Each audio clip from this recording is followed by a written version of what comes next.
Welcome to Oregon Cash Flow Pro. My name is James Barber.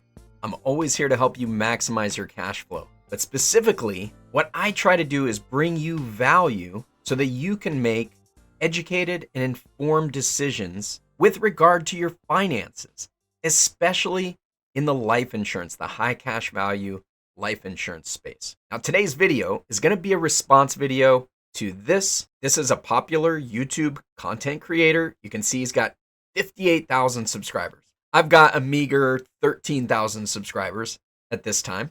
So if you appreciate the content that we're bringing, please hit that like button, subscribe to the channel, and let me know that I'm bringing you content that you do find value in. Now, the reason that I wanted to do a response video to this is because some of the things that are being talked about, especially the numbers that get displayed near the end of this video, I could not let it go without making sure that the people that watch this get to see a slightly alternative view on how it gets presented, and I think a much more accurate view. It's not my intent to always do response videos out there, but there's an overwhelming amount of content coming out on YouTube and other social media platforms that is misleading, full of misinformation, disinformation, misunderstanding, stuff being shared from people who just don't know what they're talking about. How are you, the consumer, supposed to be able to understand what's right and what's wrong? You find a content creator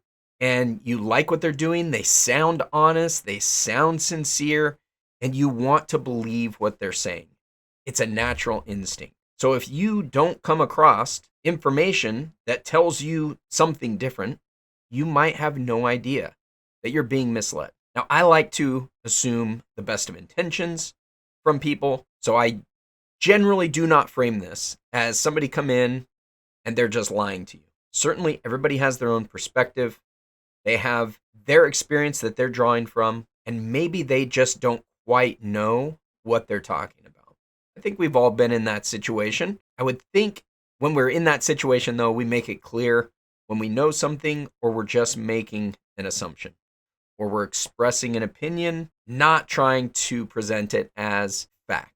If you are interested in the numbers and how we actually prove things, we're going to look at numbers so that we can see what's going on. If you're interested in that, stick around till the end because that's really where the meat of this response is going to come in, and we're going to be able to see why are they putting out this content? Why are they framing it in this manner? I don't have the answer to that. You'll have to come to your own conclusion, or maybe this person can let us know. With that said, I'm not going to start at the beginning of this video. This video, which you can see, is about why this person thinks whole life is the only product for infinite banking. It's mostly talking about guarantees, and whole life has a lot of guarantees. That's what the first half of this video is about. I don't really have any issue with that. I'm a big fan of infinite banking. I'm a big fan of using whole life for infinite banking. Is it the only thing that you can do infinite banking with? Is it the only product? No, but I get why people feel strongly that that's what they recommend. That would be their opinion. It's not necessarily a fact. And I don't even have an issue with people pushing that as the main thing that they think people should get. Where I have a problem is when they start comparing it to other things. And that's what they start presenting as fact, or the way that they present these other products is clearly meant to lead you to the conclusion that you should buy their product from them. And it's essentially a marketing ploy. That's how I view it. It's essentially a marketing ploy. So I want to make sure that if you come across this video, at least the people that watch this are going to actually have more of the facts. They'll see a different viewpoint. If you still want to go buy that product from him, great. But do it based off of accurate information.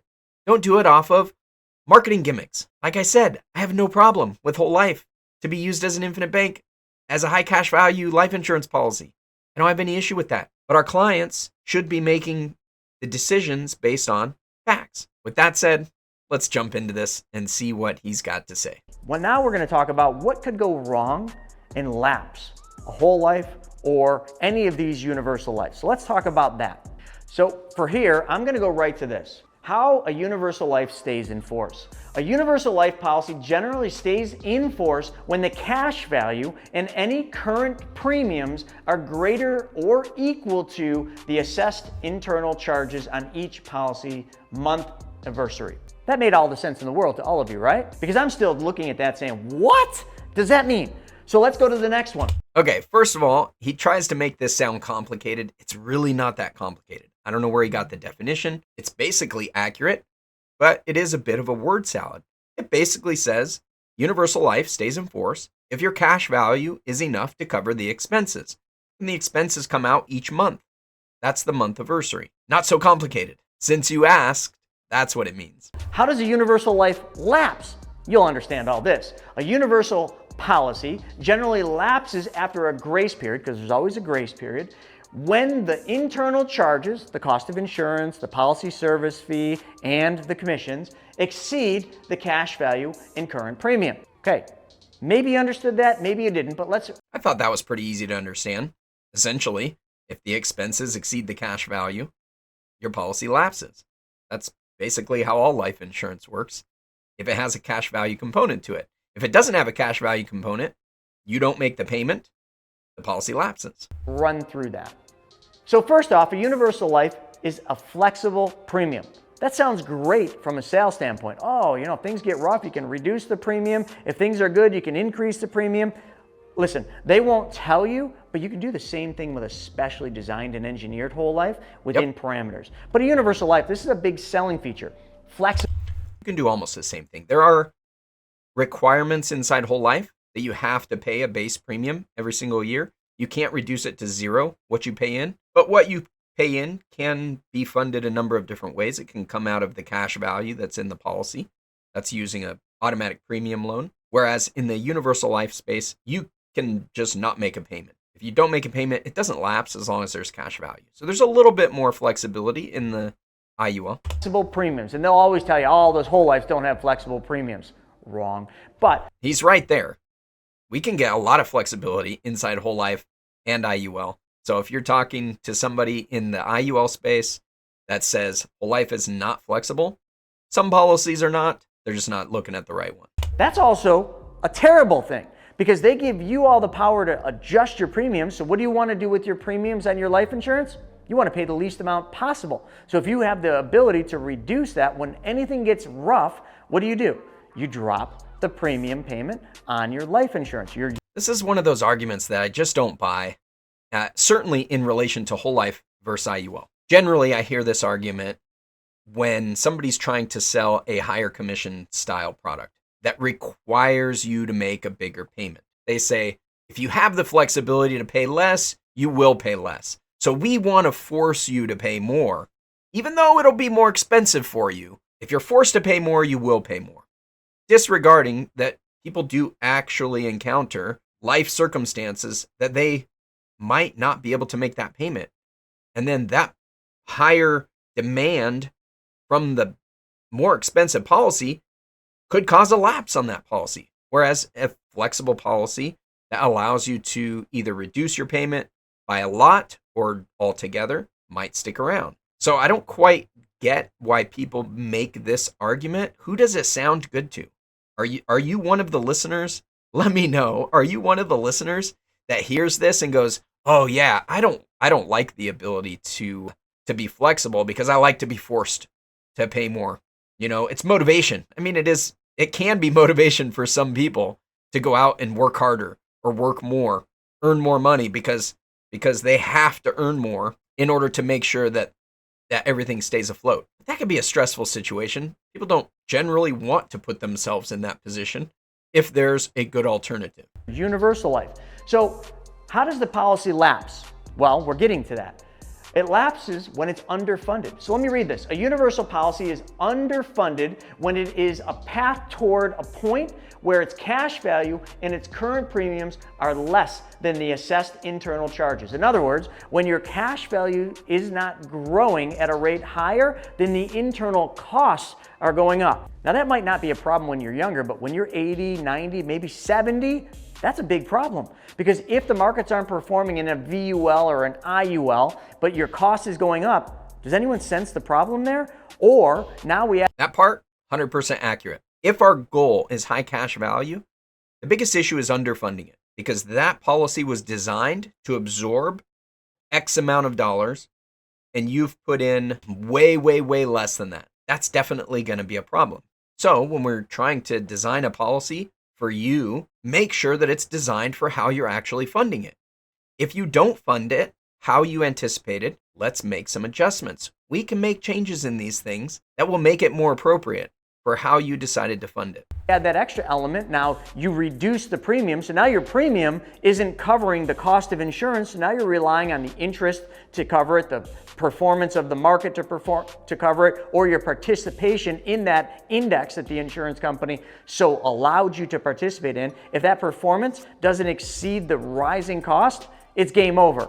Lapse-a-roo for you. No risk to the insurance company. Again, I'm going to preface, the guarantees are not what they are in a whole life policy, but the risk is definitely put on you, where in a whole life, the risk is on the insurance company. Let's keep going. Agree with that. We understand, and the people that we sell IULs to, and even me as an IUL consumer myself, I own many IUL policies. We have to understand that the risk is on us to make sure that that policy is going to grow and be able to pay the cost of the underlying insurance. If it doesn't, for whatever reason, there are ways that we can mitigate it. It doesn't just immediately mean the policy is going to collapse. This is something that if we're funding it appropriately, the cash value in the policy is going to be hundreds of times greater, maybe even thousands of times greater than the actual expenses that are going to be coming out of it. It's not just going to lapse out of the blue. But that's what people like to make you think, is that these things can just lapse on a whim, no warning whatsoever. It doesn't happen that way. But whole life, definitely more guarantees, definitely less to worry about. I mentioned this before, but let's just hit on it. The return in a universal life can decrease. The same thing in an IUL. The participation rate that you're getting could come down to the floor. And if the floor is 1%, does that cover your cost of insurance? Did you maintain your premiums? All these are factors. The internal charges in a universal life can increase. Oh, this is interesting. Let me read this. If a policy's premium level is set based on the assumption of a current internal charge, an increase in those charges can cause the policy to be underfunded. The insurance company puts all the risk on you. They can adjust the internal charges on the policy, and that is not in your control. Correct. That is accurate. What you get credited can be affected by adjustments inside of an IUL. When the cap rates or participation rates get reduced, they can also go up. We want to make sure we're working with a company that has a history of treating the clients well in that regard, because it can definitely be abused by certain carriers. On the flip side, the internal expenses can go up. There's a current cost, and then there's the guaranteed expenses. Those are not the same thing in any policy I've sold in recent memory. While it's important to understand how these things work in general, but knowing that we can mitigate in the event that something like that happens, it's good to know. You're not just going to lose all of your money because the insurance company decided on a whim to raise your expenses. It usually happens for a reason. An insurance company has competitors, so they're not just going to raise your expenses in a field of other insurance companies that are not doing that, because they will just lose that business. They risk losing that business because you can just do a 1035 exchange, move your product to a different carrier with a different product, different guarantees. We can even transfer into a whole life if we decided it isn't worth the risk and we want those guarantees of a whole life. So there are ways to mitigate if things like that change, but it is important to understand that it can happen. Remember I mentioned the premiums. If they're insufficient to cover the cost of insurance, lapse-a-roo goes you. And also, premiums can be reduced or paused. You have the ability, remember it's all flexible, you can do whatever you want with those premiums. You can do whatever you want, and then when you get the letter that the policy is going to lapse, who are you going to blame? Well, the only person you can blame is yourself, because you got super excited that you could reduce the premiums, but now all of a sudden, when you need it, the policy can lapse. Who wins in that? That's right, the insurance company. Because the only way that same thing can be said for whole life. If you underfund it, if it's a high cash value design, If you underfund it, you have no one to blame but yourself if it doesn't perform as you expected it. Now, he's going to mention here in a bit that it's not likely to lapse in whole life if you underfund it. And that's true. But are you going to be happy? Is it going to perform anywhere close to the expectation set when you purchase the policy? No. Are there ways to mitigate that? Yep. The insurance company loses is you die too soon and they got to pay the death benefit. So the game is the insurance company wants you to live a long time and they want the policy to lapse. That's how they win. But wait, the insurance company does not want your policy to lapse. There might be some insurance companies that want your policy to lapse. Let's correct that. There might be some. But if their actuaries are doing a good job, they're neutral with whether your policy lapses or they pay out a death benefit because they've already accounted for it. The law of large numbers, what the actuaries use to figure out what the risk is to the insurance company, they factor in that they're going to pay out X amount of death benefit claims. It's already factored into their profit. If less death benefit claims get paid out, the dividends will be a little bit higher. And if more death benefit claims pay out, the dividends will be a little bit lower. But the insurance company doesn't care one way or the other there as long as they can meet their guarantees. And you can be sure that if they're a life insurance company that has a good credit rating and has a long history of paying above and beyond the guarantees, that they're doing a good job, actuarial speaking, and really, they don't care. They don't care if your policy lapses or not. In fact, they would rather your policy not lapse because it helps to ensure that they have the numbers that the actuarial figures dictate are going to be profitable. So they actually do want your policy to stay in force because you're paying for that insurance every single year. That's what they want. That's what they make their money on. They take your premium and they go and buy bonds. For the most part, they buy bonds and they can know what their profits are going to be year to year, as long as the death benefit claims are within the realm of what they projected. There's more, because in a universal life, there is a cash value. They pitch this all the time with these IULs. You can take withdrawals from your cash value. Yep, and if you do that, guess what you just did? Affected the ability for the policy to stay in force. Because when you take a withdrawal, if it's a substantial amount, the policy can become underfunded. So now we got all these variables. You see what I'm saying? So when we're talking about guarantees, we don't want variables to interrupt our guarantees, do we? Whole life doesn't have these issues. Death benefit can be increased. So on some universal life policies, you have the ability to have that death benefit go up. But when the death benefit goes up, so does the cost, and it goes up every single year. I could keep going, but universal life has some serious problems. So the death benefit can actually be decreased as well. Usually we'll include an increasing death benefit if we're trying to max fund a policy and get really good cash value. We'll have it set for increasing death benefit. But at some point, we're going to reduce that amount in order to reduce the expenses inside of the policy and really optimize that cash growth. Now, at some point, if we're minimizing that insurance amount, if the cash value is sufficient, it's going to force that death benefit, the amount we have to pay for it, to go up. But that only happens if we have a lot of cash value in the policy. And the risk of lapse in that scenario is basically none. Let's talk about whole life insurance and the guarantees there. Remember, I told you all the things that can have a universal life lapse. Let's see if those can also lapse a whole life. Coming over here, what can cause a whole life to lapse? How about a decrease in return? Nope, that can't happen. How about an increase in the cost of insurance? Nope. Remember I said the cost of insurance is level the entire time. How about insufficient premiums? Nope, because your premiums are set from day one. And if we design and engineer it the way we do it, you still cannot go below the minimum premium. How about reductions or pauses in premiums? Can't happen in a whole life. How about if you withdraw cash value? Hell, you could withdraw all the cash value from your whole life and it can't lapse the policy. How about an increase in death benefit? Nope, that can't. Okay, so this is a bit misleading. He says none of these can cause the policy to lapse. And technically, that can be true. But can there be a decrease in the return on a whole life policy? Yes. Can there be an increase in the cost of insurance? Yes, there can. Even though your premiums are locked in, the insurance company is only required to meet the growth guarantees of your policy. The actual expenses inside that policy are never revealed to you. They don't tell you how much the expenses are. You just see the growth each year. Internally, the insurance company could be raising the cost of the insurance inside of your policy. Not to a point that causes it to lapse because they have to meet those guarantees.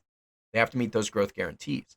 So yes, it's not going to lapse, but you can have an increasing cost of insurance. Will insufficient premiums cause your policy to lapse? He says no. I say yes, it absolutely can in whole life. Whole life, you have to make your base premium payment every single year. So if you don't make that premium payment, it lapses, period. And that would be considered an insufficient premium. If your base premium is $2,000 and you send in $1,000, your policy will lapse. Now, he kind of hedges a little bit and says something about the minimum in there. Yeah, there's a minimum, which means you can have an insufficient amount of premium and that would cause the policy to lapse. The next one, reduce or pause premiums. It won't make it lapse, potentially, because there are ways that you can reduce and pause the premiums in a flexible designed whole life policy that will not lapse the policy. But there are ways that you can screw that up and it will cause it to lapse. Withdrawn cash values can absolutely cause the policy to lapse. There's a surrender value in your whole life. If you have them send you all of that surrender value, you just surrendered the policy. A surrendered policy is a lapse. And then increase in death benefit doesn't cause the policy to lapse. I mean, they're going to require you to increase what you're paying in. So you're not going to be able to increase the death benefit and keep your premium payments the same. So I guess in that sense, it's accurate. And lapse your whole life. So do you see the difference? Guarantees. Well, here, all the things that would lapse your universal life, your variable universal life, or your index universal life, they don't lapse a whole life. But there are two things that you could do to lapse a whole life, and I'd be remiss not to hit them. So you could underpay your premium. In other words, you could just not make premium payments. He just said underpay your premium. Isn't that the same as insufficient premium? That was on the last page where he said it wouldn't cause it to lapse? Period. And if you did that, yeah, eventually your policy would lapse. Or you could take loans out after loans out after loans out and not be an honest banker like we teach. And if you did that, the loan interest rate, along with not paying premiums, could lapse your policy. So if the loan interest that cannot be capitalized is not paid out of pocket, well, your policy could lapse. So in other words, and that's the same thing with IUL as well. you take loans, the insurance company sends you a loan interest rate, you don't pay it, you roll it into the loan, you just keep doing that year over year. That would mean literally you're being completely irresponsible, and yes, your policy could lapse. And the other thing that is guaranteed for all policies, has nothing to do with policies, but we're all guaranteed to graduate someday. That is a guarantee we can all count on. But with that, another guarantee I'd like to throw in there is you all should be guaranteed to subscribe to this channel. And also not just subscribing, click the little bell up top. It did it for me. Smash that bell and you'll be notified every time I put new content up. And in closing with I would appreciate it if you did the same thing for my channel. this episode, I did want to show you a couple of the numbers because this is how they sell you these universal life policies, or specifically this IUL. So I know a lot of people that sell IUL, so I went to one of the ones I trust and I said, build me the best performing IUL you can, meaning the best cash value. So let's just go through these numbers and we're not going to get specific. Okay, so remember, he asked for the best performing so that they can get the best cash value from an IUL. And this is the numbers that he got. And I'm not going to tell you what company this is, but I did this as a 46-year-old, putting $12,000 a year into the policy. So the first year in this amazing IUL that he designed, he said this one reduced my commission by quite a bit. Here's how much cash value A proper design, IUL or whole life, will reduce commissions by a lot, potentially up to 10 times. would have. And this is not bad. $9,959. I put 12 in, I have $9,959 in accumulation value. So I'm going to put that AV, accumulation value. That's not bad, right? But that's not how much money you can use. Over here is what's called a surrender value. Remember, in a universal life, any universal life, there are surrender charges in the early years, meaning you can't take all the money you have built up in the policy out. And this number is only if this policy performs at 6.25% participation rate. That is not guaranteed. So that's not a participation rate. That's actually the assumed rate. He's just mixing up the terms here. But 6.25% is the assumed growth rate inside of this policy. If it has a 6.25 assumed rate, the participation rate has got to be up over 9% on if they're using an S&P capped product. In fact, it's probably up closer to, I would say probably 10 or 11% for a cap. NG, baby. There is no guarantee that's going to happen. That's just their hypothetical rate. But the surrender value, hold on, is only 8107. So I put 12 in and I can only use 8107. But wait a second, the next year I put another 12 in. The 99 goes up to 20,000. So now, oh, here we go, we're climbing. Well, that's only if I got 6.25. But now out of the 20, I can only use 18,793. So this one, I lost 32%. This one, I'm down 15.24%. I mean, he frames that as lost, but you didn't lose it. That's what you have available. You put in 12, you have available 8107. Or essentially, you have access to 68% of what you originally put in. We're going to look at his whole life here in a minute, and it is going to have a higher percent to start with. There are riders you can add that you can pay extra for that give you access to more cash value because they'll do away with the surrender charges. But realistically, a bigger impact on these is that we have a proper product that's designed for how much you're putting into it. And I'm going to get into this when I show you the illustrations that I've designed, because I took this same assumptions almost. I actually made them a little more conservative, and I saw what numbers I could do. Stick around. Keep going. It goes from 18 to 30 to 41 to 54. But over here, this is the one that they're going to show you. It goes from 31,000, 43,000, and then 55,000. See how it's closing in though? So here, and I don't know how many years that is. So 1, 2, 3, 4, 5. This is 5 years later. So now I'm 51 years old here. I was putting 12 in each year, and you guys can do the math, okay, each year. So I had 55. I can use 54. So let's see, 5 years in, I put 60K into the policy. I got 55 in the accumulation, negative 3.33%. These are the internal rate of return numbers that he's showing. In the first year, it was easy to tell what he was doing. This was 68% of the cash value. In year 2, this is not, if we just subtract that from 100, this is not 85% of the 24,000 you put in.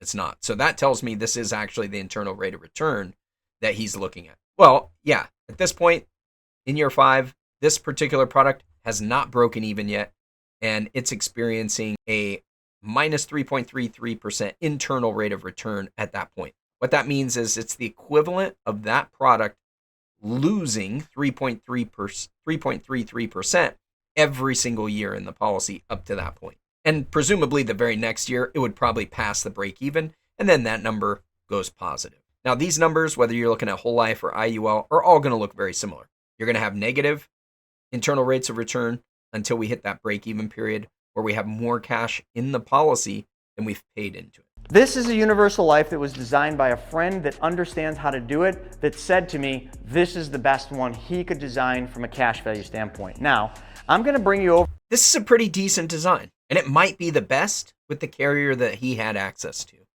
It's not the best that I can do. I'm going to show you that here in a minute, but it does look like a pretty good design. I will give them that. And even disregarding that I could design some better ones, even with the assumptions that he's making here, I'm going to have a problem with where he goes in this video. Over, and I'm going to show you a whole life insurance policy. So now let's look at a whole life. Now I'm not going to use the same premiums just because I just grabbed an illustration. So now we're going to talk about a whole life, and I just want you to see the differences, okay? Pretty much the same thing. We're going to start with a 46-year-old, but now 20,000. Listen, don't get hung up. The dollars don't make a difference, whether it's 12 or 20. Yes, the numbers look different, but we're looking at the percentage. That's what we're looking at.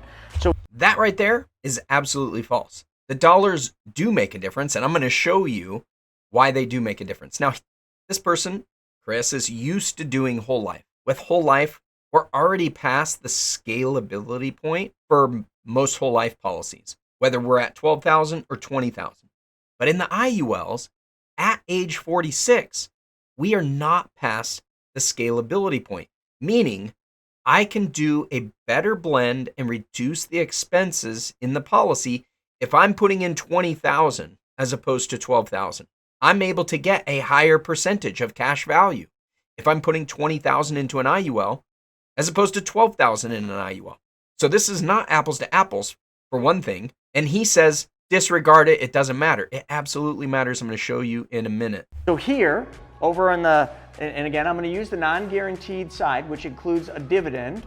Okay, so we do understand that this is not guaranteed, but a lot of it is. I'll give you the guaranteed side in a second. This is the guaranteed side. So we put in 20. We have 14,000 used on the guaranteed. On the non-guaranteed, we have $15,543. Okay, so what does that mean? Well, that means we had 77.72%.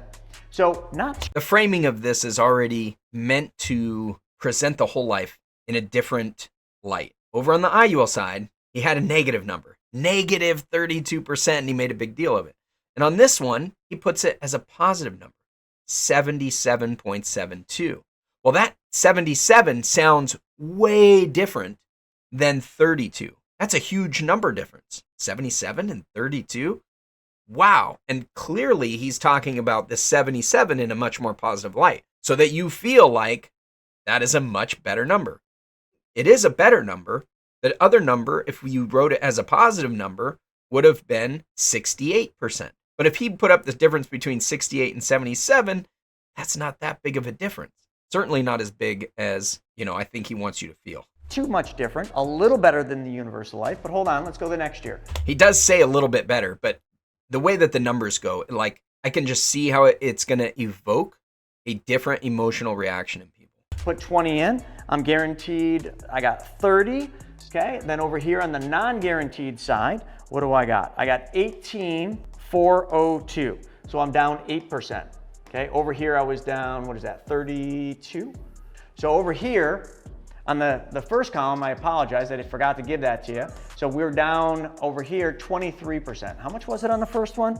More than that, right? Okay, so now he corrected it. Good. The other one was minus 32%. This one's minus 23. Now, he's changing what he's showing you. And he either doesn't recognize this or he's hoping that you don't realize it. But clearly this is different. He had 15,000 here, and he's only got 18,000 here, even though you've put in 40. And this number on the non-guaranteed side is clearly less than the guaranteed side. Well, I could tell you why that is, and that's because I know both whole life and IUL. And what he's going to put up on this side is the cash value change. It is a column that we see in an illustration from some whole life companies that shows you how much your cash value changed from year to year. And a lot of content providers will point to that as your potential break even. Like, oh, look, you put in 20,000 and you got 18,000 in growth. This is where he gets to the percentage here, where it says minus 8%. 8% of 20,000 is 1,600. 18.4 is 1,600 less than 20,000. So he has this minus 8% right here. Well, in the first year, that number works. This number matches what it's showing in the first year on the IUL. But this does not match in each year after this. Let's continue. I'm going to point this out in more detail. Let's just double check. On the universal life, we were down over 30%. Now we're down 23%. So a little bit better. All right, let's keep going. We're going to go right up to the same, and I'm going to do these rapid fire. Okay, so 46 to 51 because we're doing the same one. So, and we're going to go away from guarantee, and I'm just going to come over here. 48 on this one. I got 19,000. Okay, so that means I lost about 4%. I'm rounding down. Okay, because we're always putting 20 in. 20, 20, 20, 20. Okay, got 19 there. The next year, 49 here. We got 20,000. 323. So now I'm positive. I made 1.62. So I'm doing better than I was in that universal life, especially if I looked at the surrender value. Are you? Are you really? We're going to go look at that in a minute here. Then I go down to 50 years old, and I've got 21,434. So now I made 7% this year, 7.2. And then I go to 51 the final year. And 51, I've got 22,000, put 20 in, take out 22,602. I made 13%.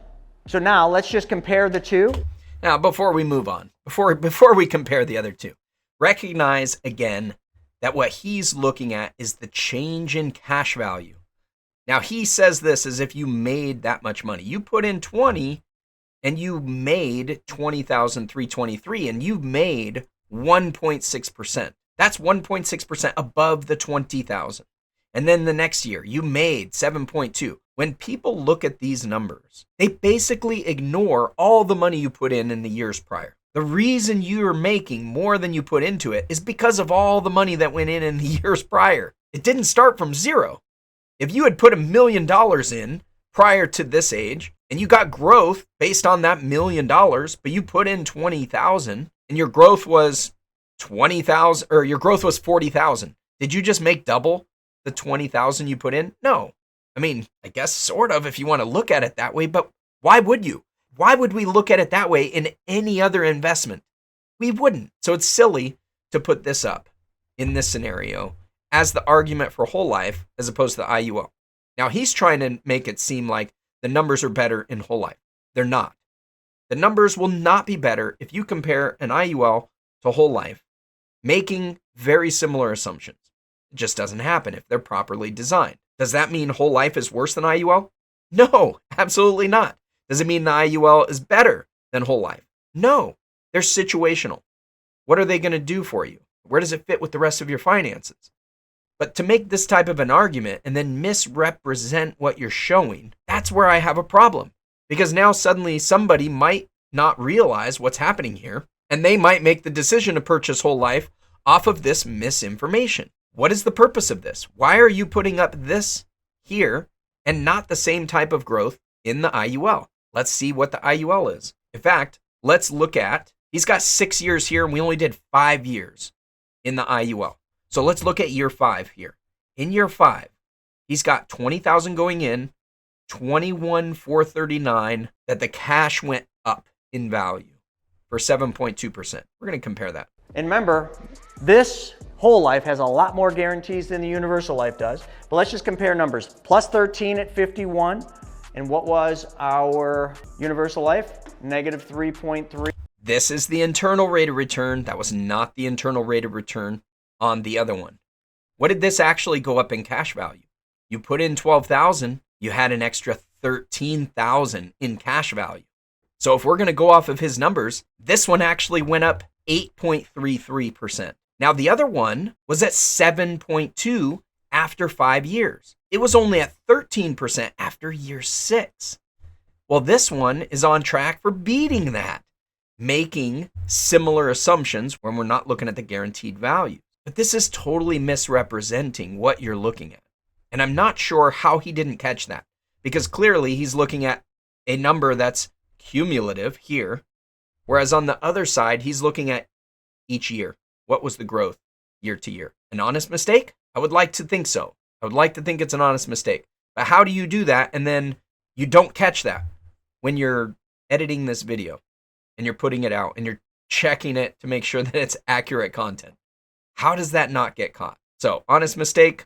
Let's hope so. Is it deliberate? Meant to mislead? Possibly. Okay.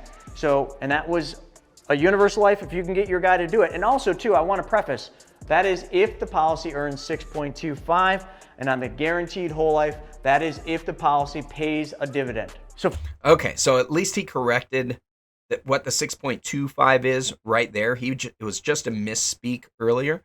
It is assuming 6.25% growth, which is what we already assumed. Folks, you can see when we compare the two, the IUL and the whole life, even a very specially designed and engineered IUL versus a specially designed and engineered whole life, the whole life wins. But it doesn't just win by the numbers, it wins by the guarantees that I just showed. It definitely wins by the guarantees, but it did not win by the numbers on the non-guaranteed as I showed you. Okay, we're done with this video. This is the end of the video. There really isn't anything else to speak of at the end of that. So let me show you my designs.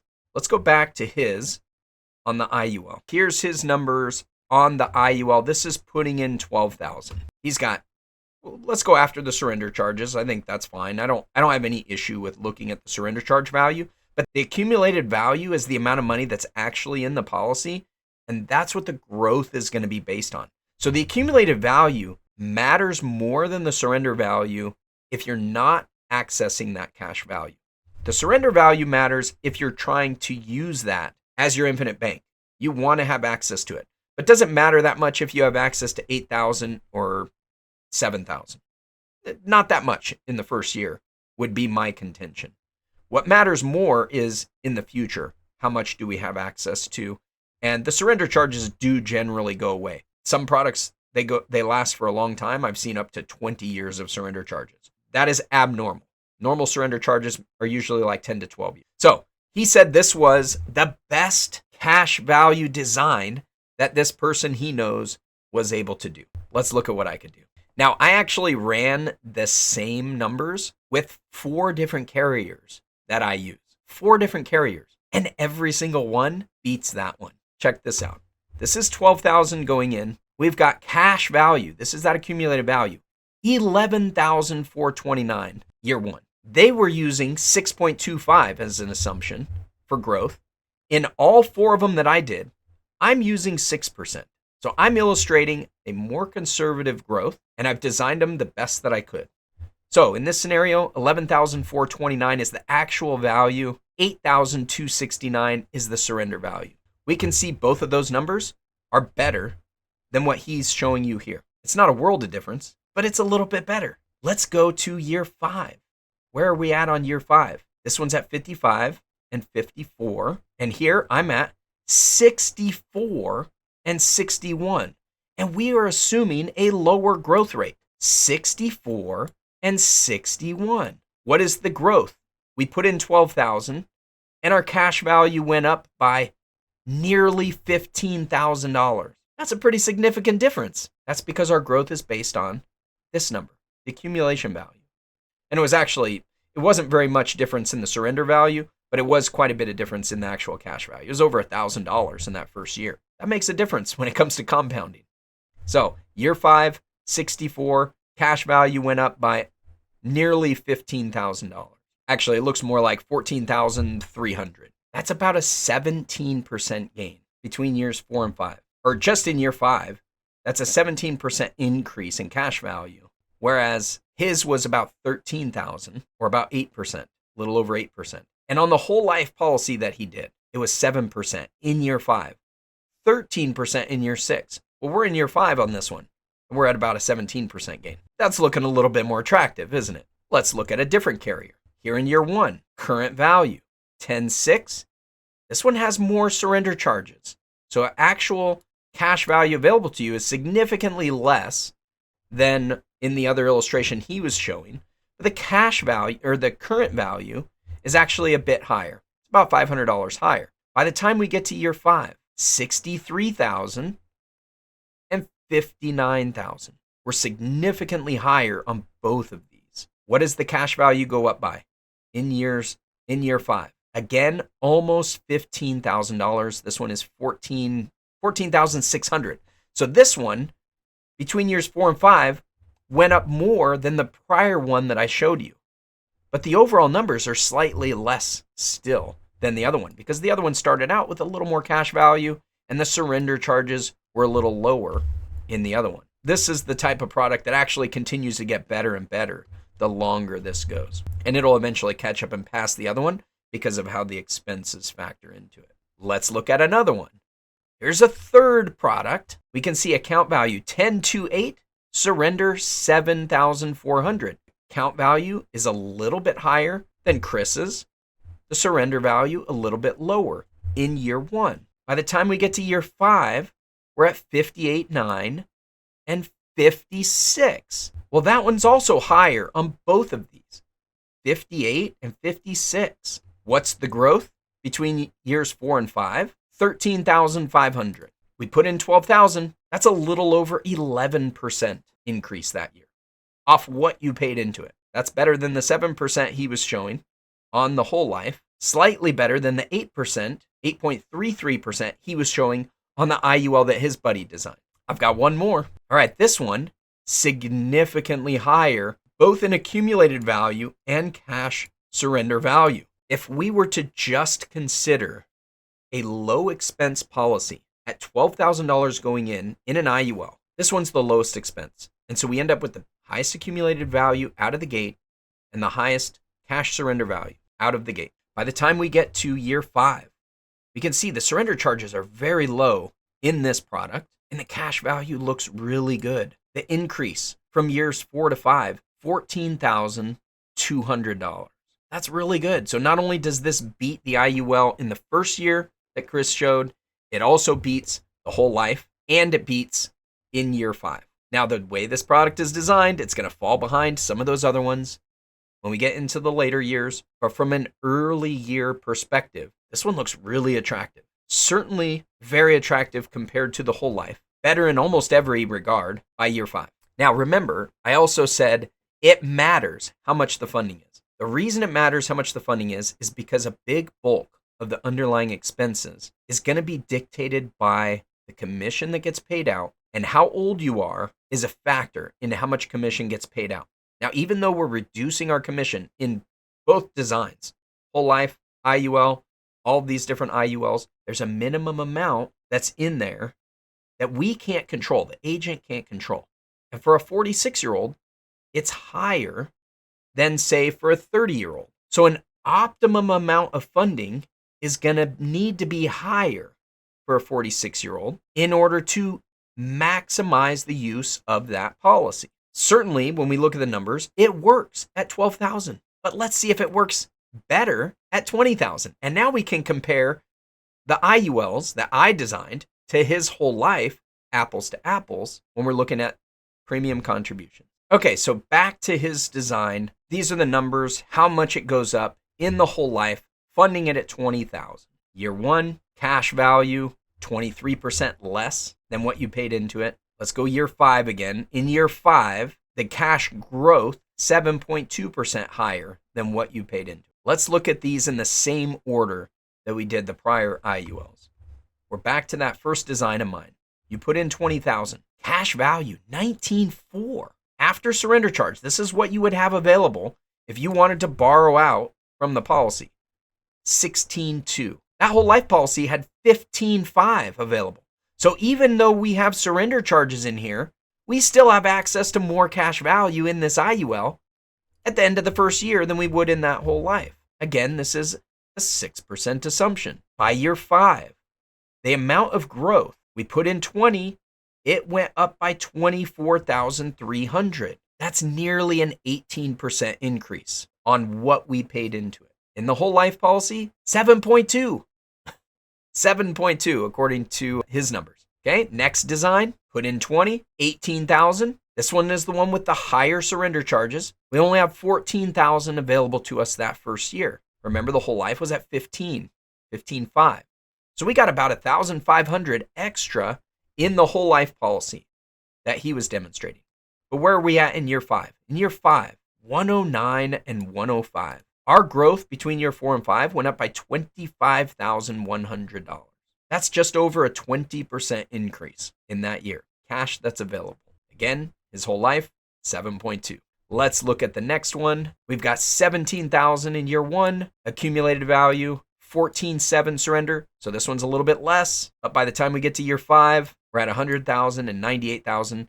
Cash went up by 23,100. How much did it go up by? In the whole life, it went up by 22,600. So we're still getting better growth, even in this one, which is basically the worst of the 3 that I'm showing you, or the worst of the 4 that I'm showing you. And in the fourth one, 19,200 year 1, 17,200 actual cash value. The whole life, 15,500. By year 5, this one went up by 23,900. That's just over 16%. This was the one with the lowest expense in the early years, remember. So a good product, really well designed. We can put in less money. We can put in more money. These are optimized for putting in 20,000. But you can see there's a significant difference when we're comparing apples to apples with the funding. So when he says that it doesn't matter, we're just looking at the numbers. I mean, it matters. It matters in the IUL space that your product is designed and it matches your optimal funding. Now, certainly the actual performance will vary. It will not be 6% every single year, as I'm illustrating. I have multiple IULs that I've had for over 5 years, and I'm averaging a little over 7%. So I'm doing better than what I like to illustrate. I like to illustrate 6%. I like to be a little more conservative. My expectation is we should beat these numbers, but I can't guarantee that. The insurance company can't guarantee it. And I know that was the main focus of his video, was he likes whole life for the guarantees that you get. Oh, but why compare the non-guarantees between the IUL and the whole life in a way that does not compare them properly? That's ultimately where I had a problem, and I felt like I needed to make this video so that you guys can see that something was being misrepresented there and you actually have accurate information so that you can make these decisions. I appreciate you joining us for this. If you have questions about this, put them in the comment section below. If you want to meet with me, if you have questions, maybe you want an illustration, maybe you want me to review an illustration that somebody else gave you, I'm happy to do that. I work in the IUL and the whole life space. I own both. I like both. I'm here to educate on both so that we can make the best financial decisions that we can. If you liked this video, if you want to see more of these videos where I'm looking at what other people are putting out there and I'm calling out the misinformation, setting the record straight so that you understand properly what's going on inside these policies, let me know in the comments. I try not to do very much of this, mostly because there's so much out there that it can be overwhelming. I could basically do this every single day. I don't know if I'm providing the best value if I do that. To me, it feels like my best value is when I actually get to meet with you folks and I can show you specifically for your situation what is possible and make a specific recommendation to you as to what product I might use in your situation and show you what's possible with these things. I love doing that, but there's definitely some value in getting this information out here that can be seen by many, many more people as opposed to me trying to meet with you one-on-one. I do want to provide that as best that I can, but your feedback is important. If you're getting value out of this, I want to know about it. It does help to motivate me to make these videos and get them out for you. The videos coming out in the near future on my channel are going to be updates on my policies that I own. I like to keep everybody up to date on that. I'm very transparent on this channel. I want you to know I'm not just selling this stuff. I own it. I designed all of my own policies, and you get to see what that looks like. And you can help get the best products for yourself if you understand what we do for ourselves. Again, thanks for joining me. We'll be back soon. Hope you found value in today's video. If you'd like to find out more about IUL and the whole life, check out these videos right over here, and we'll see you next time. Now go maximize your cash flow.